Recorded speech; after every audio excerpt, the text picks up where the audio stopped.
Good news. TTD bookings నుంచి movie టికెట్ల వరకు వాట్సాప్ గవర్నెన్స్లో ఇప్పుడు ఇంకా ఏమేమి అందనున్నాయి?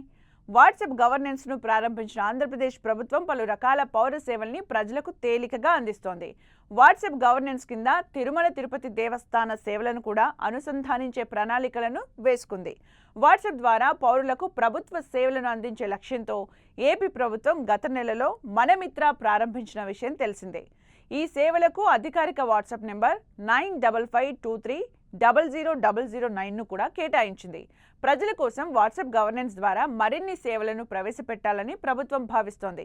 తిరుమల తిరుపతి సేవలు, దర్శన టికెట్ల బుకింగ్ నుంచి వసతి బుకింగ్ల వరకు చేసుకోవచ్చు. స్వామివారి భక్తులు తిరుపతి దేవస్థానానికి చెందిన పలు సేవలను నేరుగా వాట్సాప్ ద్వారా పొందొచ్చు.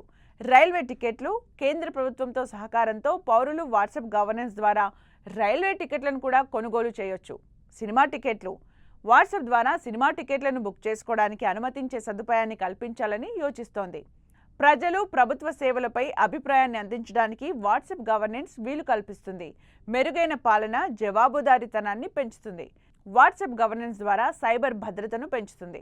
ప్రభుత్వం సైబర్ భద్రత చర్యల ప్రాముఖ్యతను నొక్కి చెప్పింది. అన్ని విభాగాలు కఠినమైన సైబర్ భద్రతా ప్రోటోకాల్లను అమలు చేయాల్సి ఉంటుంది. ఇక భవిష్యత్తు ప్రణాళికలు. వాట్సాప్ గవర్నెన్స్ సేవల భద్రతతో పాటు సౌలభ్యాన్ని మరింత పెంచడానికి క్యూఆర్ కోడ్ ధృవీకరణ, ఆధార్ ప్రామాణీకరణను ప్రవేశపెట్టే అవకాశాన్ని కూడా ఆంధ్రప్రదేశ్ ప్రభుత్వం పరిశీలిస్తోంది.